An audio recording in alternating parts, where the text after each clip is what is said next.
I'm going to talk about a few decisive campaigns of the Second World War, and we have to be necessarily selective as this is a survey class. In the Pacific, I'm going to mention two. The campaign in December of '41, whereby the Japanese attempted to knock the United States out of the Pacific, is decisive because it brings the United States into the Second World War. I want you to remember a couple of things about this Pearl Harbor attack. The Japanese are really rolling the dice here. Yamamoto had informed the leadership that indeed he could carry out this attack, a surprise attack on the United States. He might be able to destroy our naval forces in the Pacific. But he believed that even initial success would be followed by disaster, that the United States was simply too big, too many people, too much industrial capacity, that they would inevitably be crushed by the United States in time. And of course, Yamamoto was exactly right. Remember that Yamamoto had a mock Pearl Harbor built in the Japanese islands with which the naval and air forces could practice this assault. Remember that the United States was aware that war was coming. For years there have been theories that perhaps Roosevelt and Marshall knew that the Japanese were going to attack Pearl Harbor and allowed it to go forward to bring the United States into the war. I think this is a bunch of nonsense. I believe Roosevelt and Marshall believed that the Japanese were going to strike south against the Philippines, which of course they did. I don't think they had any notion that the Japanese would try a strike halfway across the Pacific in Hawaii. The Japanese, of course, are looking to destroy U.S. aircraft carriers stationed at Pearl Harbor. This is the purpose of the attack. If they can destroy those carriers, they can destroy our capacity to project power. And it's through aircraft carriers that the United States projects its power around the world, even today. If you don't believe me, fly over the Straits of Malacca, the Straits of Hormuz, the Persian Gulf, the Atlantic, Pacific, Mediterranean, etc., etc. There are naval fleets in all these places anchored by aircraft carriers. The problem with Pearl Harbor's attack is that not one of the U.S. aircraft carriers is in the harbor. They're either on the West Coast being retooled or worked on. They're en route between California and Hawaii. And so the Japanese have taken a tremendous risk in going to war against the United States, and yet they do not eliminate our capacity to wage war. This, of course, will come back to haunt them. And it leads us to the second decisive campaign in the Pacific I want to mention, and that's the Battle of Midway. Now, this takes place 6 months after Pearl Harbor in June of 1942. Midway is a tiny little island. It's northwest of Hawaii. The Americans are using it as a landing strip, essentially, to launch attacks against Japanese islands. Yamamoto decides to knock us off of Midway, to capture it and use it for Japanese purposes. And they launch an immense fleet to carry out this task. Midway is decisive for a couple of reasons. One, the opposing fleets never see each other. The fighting takes place entirely by the aircraft stationed on the various carriers. The battle itself is one of chance. The Japanese pilots are launched from their carriers. They're flying eastward, looking over the horizon, trying to find the American carriers so they can destroy them. The American carriers, of course, are sailing westward. They launch their planes. The American pilots are searching the horizon, looking for Japanese carriers. By chance, the American pilots find the Japanese carriers first. And in the space of 15 or 20 minutes, the war in the Pacific is essentially won, as the American bombers destroy the Japanese carriers. I want you to think about these Japanese pilots that are flying eastward looking for our carriers. As they reach their fuel limits, they turn and start flying westward to go back to their carriers to land. Imagine the Japanese pilots as they look over the horizon and see all the Japanese carriers on fire, no place to land. We have to ditch our planes in the Pacific and take your chances. This Battle of Midway is decisive because of the loss of the Japanese carriers. This leaves the initiative in the Americans' hands. The United States will now begin to move forward against the Japanese, both in the Central Pacific with the Navy and in the Southern Pacific with the Marines and the Army under the command of General MacArthur. So, Midway, the Americans capture the initiative, the Japanese lose the initiative.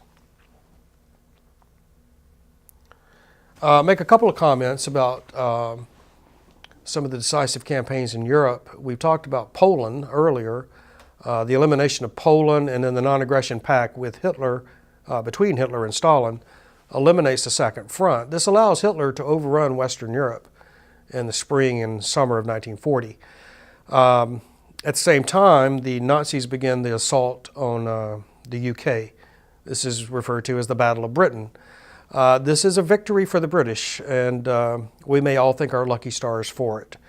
The German Air Force, under the command of Hermann Goering, attempt to destroy the British air infrastructure. They hit airstrips, air traffic control towers, planes on the ground, fuel depots, all these military targets.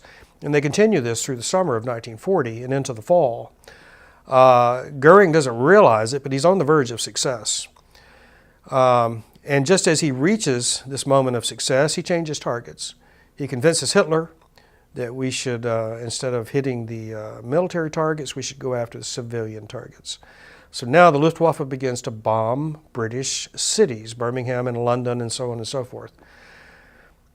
This may have saved the British. It allows them to rebuild the airstrips, rebuild the air traffic control towers, manufacture more planes to take the ones that have been destroyed.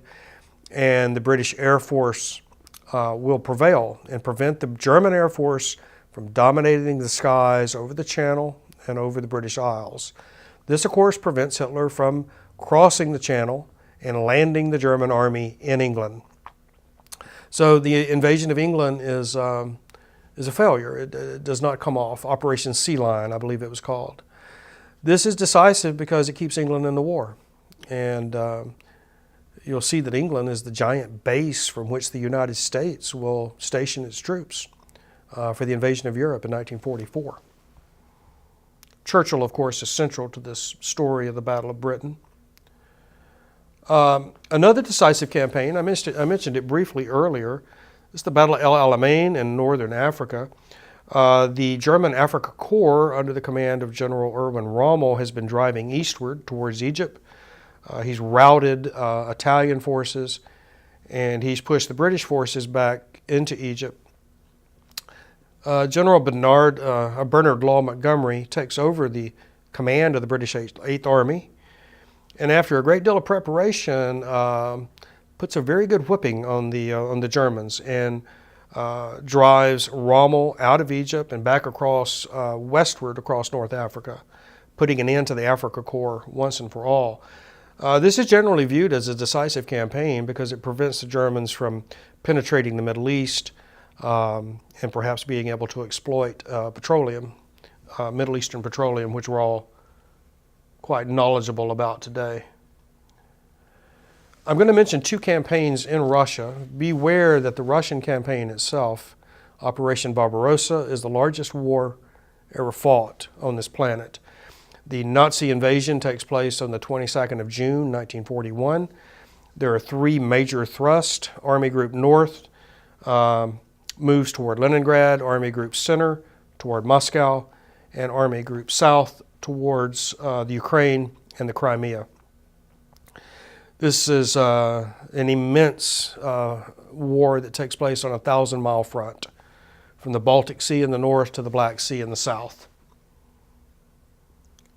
You can see another image here of Operation Barbarossa. The rapid movement of the German army through Russia is most alarming. It looks as if the Soviets are beaten.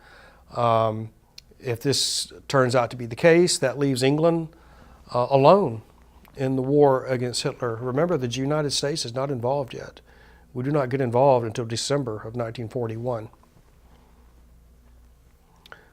So let me just briefly characterize two battles that are a part of Operation Barbarossa. The first is the Battle of Moscow. This takes place in the fall and the winter of 1941. Hitler was convinced that the German army would overrun the Red Army and would defeat the Russians quickly. Therefore, the German army is not equipped with winter clothing. And if you know anything about Russia at all, you know it's the coldest place on earth. And so we have German troops with knocked out of action because of frostbite. People are freezing to death. People are losing ears and fingertips and so on and so forth. The cold is so deadly that German machinery, German weapons won't work. You can't turn the tank engines on, jeeps and trucks. You can't operate the bolts on your rifle. The rapid advance of the German army in the fall of 1941 brings Hitler's forces to the gates of Moscow. This is when the rains begin, I believe in late October. I believe it rains for something like a week. This turns Russian roads into giant mud holes. German army is slogging through this mud when the rains end and the cold begins. And here begins the destruction of the German army. The inability to capture Moscow, to completely discredit or to kill Stalin, is a decisive turning point. It shows that the German army is not invincible. Now, a year later, also in Russia, in the southern part of the Soviet Union, at Stalingrad, that simply means Stalin City, on the Volga River. Stalingrad, the city, lies on the west bank of the Volga. The German Sixth Army is moving across Ukraine, headed towards Crimea, and it is given the task of capturing Stalingrad, which for the most part it does in bitter urban fighting, unlike anything we've ever seen. But the German Sixth Army takes winter camp in Stalingrad. And as they are trying to survive the winter there, Stalin and the Soviet High Command move massive forces in secret to the north and the south of the German Sixth Army. Siberian troops are brought from East Asia or Eastern Russia with their skis, with their white polar bear coats to keep them warm and invisible in the snow. And in January, or December and January of 42, these massive Soviet armies surround the German Sixth Army in Stalingrad, reduce it to just a pitiful remnant, and then take it prisoner. This is often regarded as the turning point of the of the European War, because from this point on, the Red Army will be advancing westward, and Hitler's forces will be retreating westward. Stalingrad demonstrates for once and for all that the German army is not unbeatable. I'm going to mention one last decisive campaign here, and that, of course, is the Normandy invasion, often simply referred to by Americans as D-Day. This takes place June 6, 1944. Massive Allied armies have been gathered here in southern England. British, Polish, American, Indian, Canadian, Australian, New Zealanders have been equipped and trained, and now in June of 46 they're going to begin the largest amphibious operation in history. They'll cross the English Channel, land in Normandy in France. This is decisive because it creates a second front. Now Hitler is not only facing the Red Army in the east, but now he has to face the Allies on the Western Front in France. So from 1944 on, or from D-Day on, you can picture Germany as sort of a giant pecan and a nutcracker, with the Red Army crushing the Germans from one end or from one side, and the Allied armies closing in on the Reich from the western side. So those are just a few quick cursory looks at some decisive campaigns. We'll continue with the Second World War next time. Thank you.